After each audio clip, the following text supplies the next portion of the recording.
देखिए, ये डेरिवेशन कोई सा भी बोर्ड हो सबके लिए इम्पोर्टेंट है। फिलहाल ये क्वेश्चन जो था यूपी बोर्ड का था, क्वेश्चन नंबर 5 का था। पेपर का सेट भी लिखा हुआ है 346 FB, चेक कर सकते हैं। इसमें क्या है, हमें बताना है कि जो एक्सटर्नल चुंबकीय क्षेत्र है यानी मैग्नेटिक फील्ड है, बाह्य मैग्नेटिक चुंबकीय क्षेत्र में क्या है, हमारे पास मैग्नेटिक डाइपोल जिसको चुंबकीय द्विध्रुव कहा जाता है। इसकी वजह से जो हमारे पोटेंशियल एनर्जी होती है जिसको हिंदी में कहते हैं स्थितिज ऊर्जा, के लिए सूत्र बताना है यानी इसका डेरिवेशन करना है। फिर उसके बाद आपको ये बताना है जो ये पोटेंशियल एनर्जी आ रही है इसके अधिकतम मान व न्यूनतम मान को भी ज्ञात करना है। कैसे करते हैं देखो, सबसे पहले हम क्या करते हैं, हमारे पास ये पता होना चाहिए, माना चुंबकीय द्विध्रुव जो है, माना चुंबकीय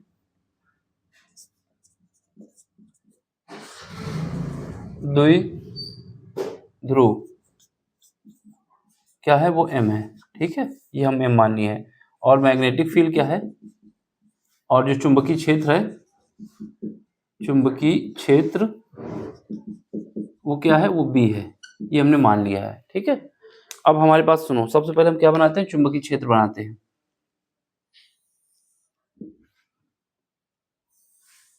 ठीक, ये चुंबकीय क्षेत्र हमने बना दिया।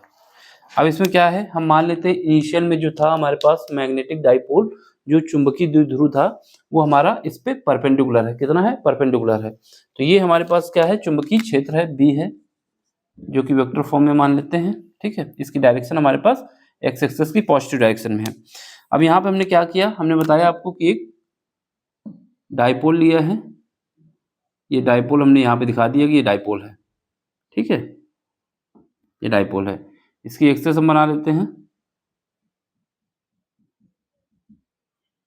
तो एक एक्सिस इधर भी बना लेते हैं।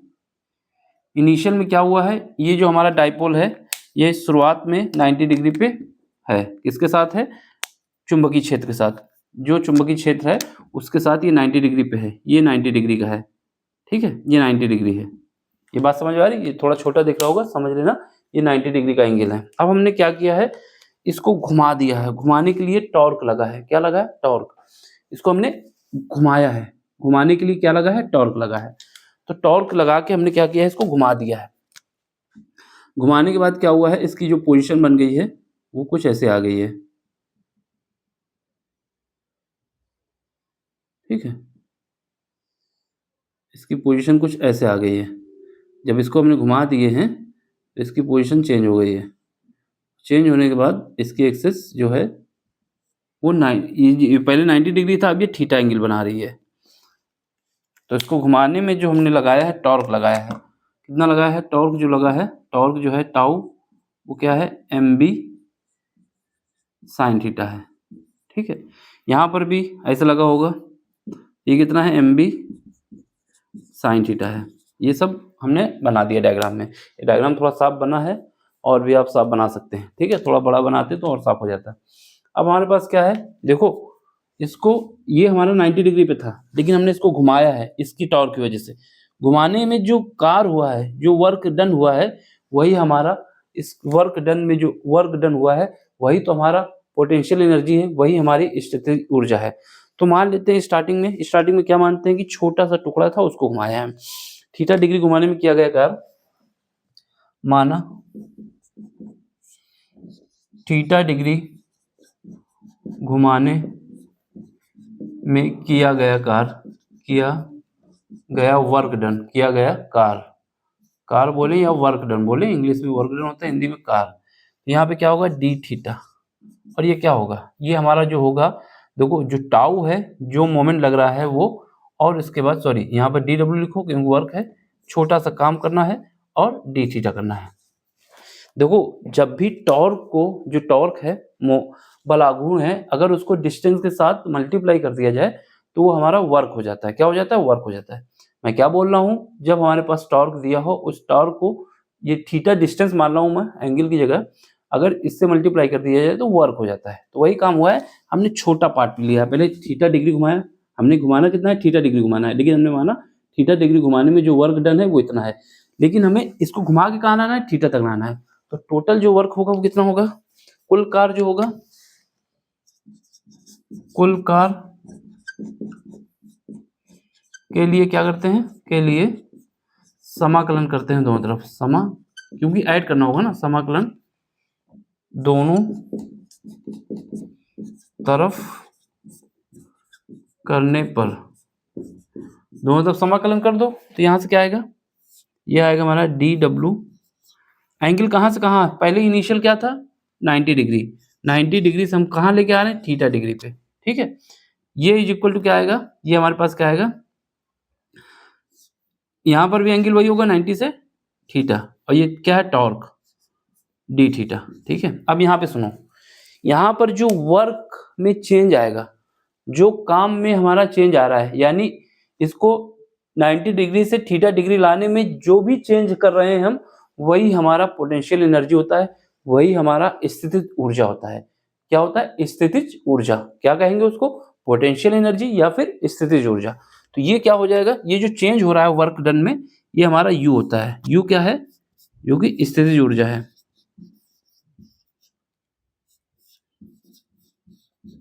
जो कि क्या है, जो कि हमारा है कार में चेंज, कार में बदलाव, क्या कहते हैं इसको, ऐसे लिख दो W2 माइनस W1 है जो, ठीक है, या वर्क में चेंज, क्या कहते हैं हिंदी में, कार में चेंज, चेंज बोले तो क्या कहते हैं, बदलाव, लाओ, ठीक है। कुल मिला के यहाँ पे क्या है, इसको हम कह सकते हैं W2 माइनस W1, यानी जो वर्क में चेंज आया है थीटा की वजह से, वो हमारा ये है। तो यहाँ पर अगर कहें तो W90 कर दें, W90 माइनस W थीटा, इसको लिखोगे तब भी ठीक है, नहीं लिखोगे तब भी कोई दिक्कत नहीं। कुल मिला के यहाँ पर क्या हो जाएगा, ये जो हमारा आएगा U इज इक्वल टू क्या आ जाएगा, U इज इक्वल टू हमारे पास आ जाएगा टाउ, टाउ की वैल्यू कितनी है, ये है हमारे पास, इस टाउ को रख दो यहाँ पर। तो यहाँ पे क्या आएगा 90 डिग्री से थीटा, और टाउ की जगह हमें क्या लिखना है, टाउ की जगह हमें लिखना है MB साइन थीटा और डी थीटा, और ब्रैकेट में लिख देना है because tau is equal to क्या होता है, MB sine theta.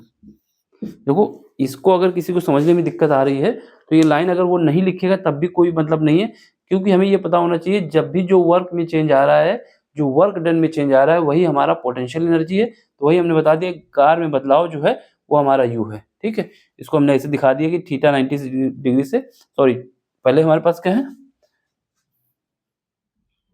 Upper limit हमारी वो है ना थीटा से थीटा 90, अगर लिखना है तो लिख दो, नहीं लिखना तो कोई दिक्कत नहीं है। अब इसको सॉल्व करना है, ठीक है।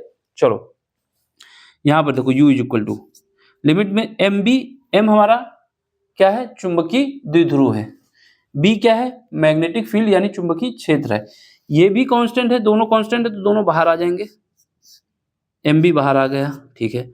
अब इसके बाद क्या है, साइन थीटा का, साइन थीटा का जब हम समाकलन करते हैं तो ये क्या आता है, माइनस का कॉस थीटा आता है, कॉस थीटा। अपर लिमिट और लोअर लिमिट लिख दो, ये 90 है, ये थीटा है। अब यहाँ पे लिख देंगे, क्या बताएंगे, साइन थीटा का जब थीटा करते हैं तो क्या आता है, माइनस का कॉस थीटा और एक कांस्टेंट आता है, लेकिन यहाँ पर ये हमारे पास डेफिनेट इंटीग्रल है, इस वजह से कांस्टेंट का कोई काम नहीं रहेगा।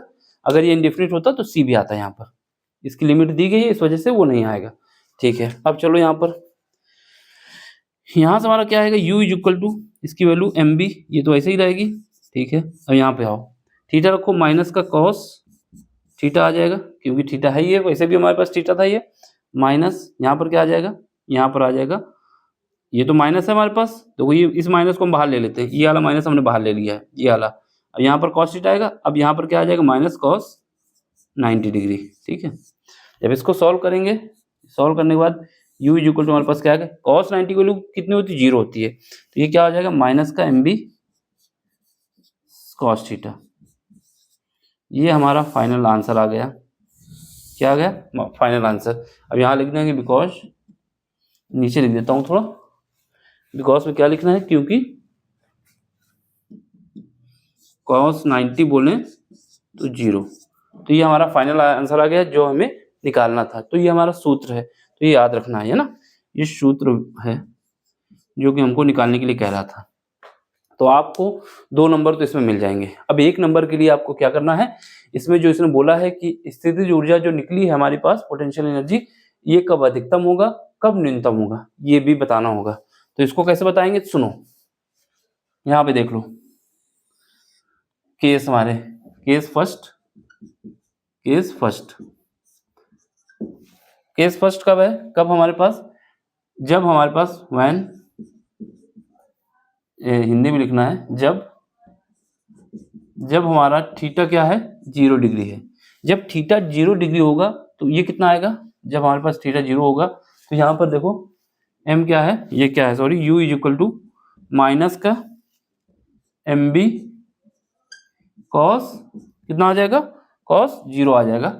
ठीक है, कॉस 0 की वैल्यू कितनी होती है, कॉस 0 की वैल्यू 1 होती है, कॉस 0 इज इक्वल टू 1 होता है। तो ये हमारे पास u इज इक्वल टू क्या आ जाएगा, माइनस का mb। ये क्या है, ये माइनस आया है, इसका मतलब क्या है, इसका मतलब है न्यूनतम वैल्यू, न्यूनतम आएगा।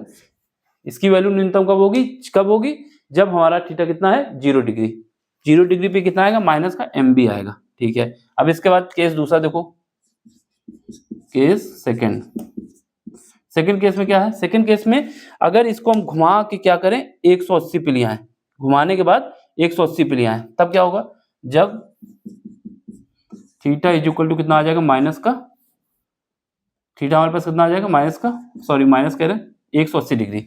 जब थीटा को हम क्या कर दिए हैं 180 डिग्री घुमा दिए, यानी इसको घुमा के उल्टा कर दिए हैं 180 डिग्री में, तब क्या होगा, तब हमारे पास u is equal to minus का mb कॉस 180 डिग्री, और कॉस 180 डिग्री क्या होता है, कॉस 180 डिग्री की वैल्यू होती है -1, cos 180 degree is equal to क्या होता है, -1, है ना, कॉस 180 डिग्री -1 होता है।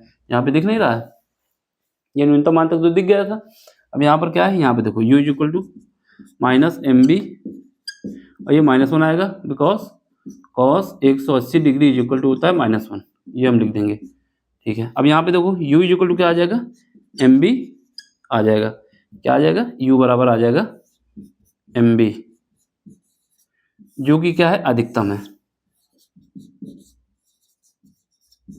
अधिकतम। तो ये तीनों केस आपको दिखाना है, 2 केस बताने हैं।